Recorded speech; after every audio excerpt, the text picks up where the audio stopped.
2025 ସରି ସରି ଆସୁଛି।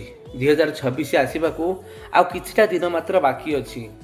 2025ରେ ଆମେ ହରାଇଥିବା କିଛି ଜିନିଷ ଆଉ 2025ରେ କିଛି ଭଲ ଜିନିଷ ପାଇଥିବା। ହରାଇଥିବା ଜିନିଷକୁ ତା ବାଟରେ ଯିବାକୁ ଦିଅନ୍ତୁ ଆଉ ପାଇଥିବା ଜିନିଷର ଭବିଷ୍ୟତକୁ ଚିନ୍ତା କରି 2026କୁ ଆପଣାନ୍ତୁ। କାରଣ ଆମ ଜୀବନରେ ଜିତିବା ହାରିବା ଯିବା ଆସିବା ତ ଲାଗି ରହିଛି। ତେଣୁକରି ଆସୁଥିବା ବୟସକୁ ନିଜକୁ ସଦୃଢ଼ କରନ୍ତୁ।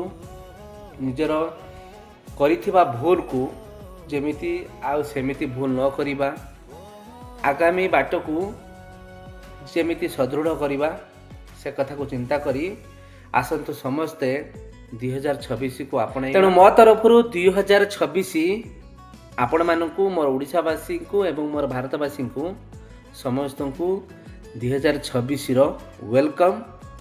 ତେଣୁ ଆପଣ ବି ସମସ୍ତେ 2026କୁ ଆପଣାନ୍ତୁ। କେବେ କି ମଦ ମାଂସ କି କୌଣସି ପାର୍ଟି ସହିତ ନୁହେଁ, ବରଂ କରିଥିବା ଭୁଲକୁ କ୍ଷମା କରି ଆଗକୁ କିଛି ଭଲ କରିବା ପାଇଁ। ଧନ୍ୟବାଦ। ଜୟ ଜଗନ୍ନାଥ।